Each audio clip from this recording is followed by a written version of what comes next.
ಒಂದಾನೊಂದು ಕಾಲದಲ್ಲಿ ಒಂದು ಹಳ್ಳಿಯಲ್ಲಿ ಒಬ್ಬ ಸೋಮಾರಿ ಯುವಕನಿದ್ದನು.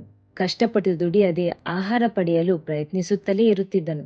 ಒಂದು ದಿನ ಅವನು ಏನಾದರೂ ತಿನ್ನಲು ಹುಡುಕುತ್ತಿರುವಾಗ ಅವನು ಹಣ್ಣಿನ ತೋಟವನ್ನು ನೋಡಿದನು.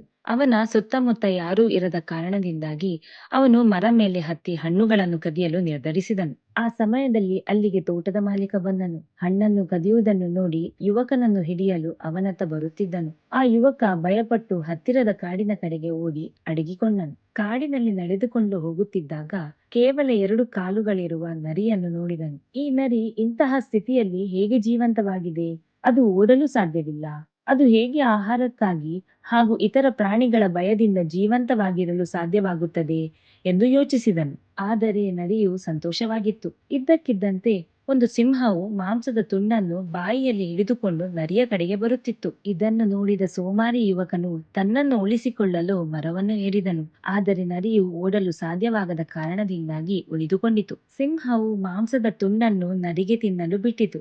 ಇದನ್ನು ನೋಡಿದ ಸೋಮಾರಿ ಯುವಕನಿಗೆ ಆಶ್ಚರ್ಯವಾಯಿತು. ಅವನು ದೇವರ ಆಟವನ್ನು ನೋಡಿ ಸಂತೋಷಪಟ್ಟನು. ತನ್ನ ಸೃಷ್ಟಿಯನ್ನು ನೋಡಿಕೊಳ್ಳಲು ದೇವರು ಯಾವಾಗಲೂ ಯೋಜನೆಯನ್ನು ಹೊಂದಿದ್ದಾನೆ ಎಂದು ಯೋಚಿಸಿದನು.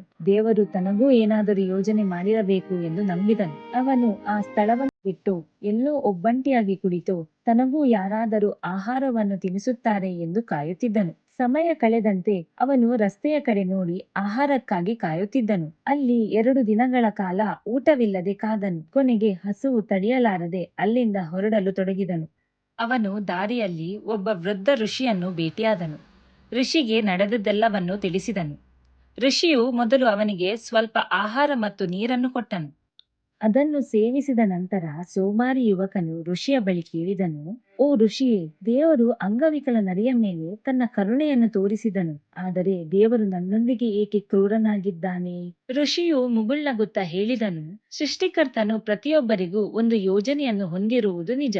ನೀನು ನಿಸ್ಸಂಶಯವಾಗಿ ದೇವರ ಯೋಜನೆಯ ಭಾಗವಾಗಿದ್ದೀಯ.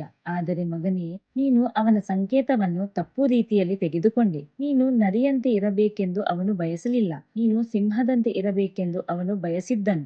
ಜೀವನದಲ್ಲಿ ಕೆಲವೊಮ್ಮೆ ನಾವು ದೇವರ ಸಂಕೇತವನ್ನು ತಪ್ಪಾಗಿ ಅರ್ಥ ಮಾಡಿಕೊಳ್ಳುತ್ತೇವೆ. ದೇವರು ಪ್ರತಿಯೊಬ್ಬರಿಗೂ ತಮ್ಮ ಪಾತ್ರವನ್ನು ನಿರ್ವಹಿಸಲು ಶಕ್ತಿ ಮತ್ತು ಸಾಮರ್ಥ್ಯವನ್ನು ನೀಡಿದ್ದಾನೆ. ಯಾವಾಗಲೂ ವಿಷಯಗಳನ್ನು ಸಕಾರಾತ್ಮಕ ರೀತಿಯಲ್ಲಿ ನೋಡಲು ಕಲಿಯಿರಿ ಮತ್ತು ಅಗತ್ಯವಿರುವವರಿಗೆ ಸಹಾಯ ಮಾಡಲು ನಿಮ್ಮನ್ನು ಬಲವಾದ ಸ್ಥಾನದಲ್ಲಿ ಇರಿಸಿ. ಸುಲಭವಾದ ಆಯ್ಕೆ ಹೋಗಬೇಡಿ, ಸರಿಯಾದ ಆಯ್ಕೆ ಮಾಡಿ.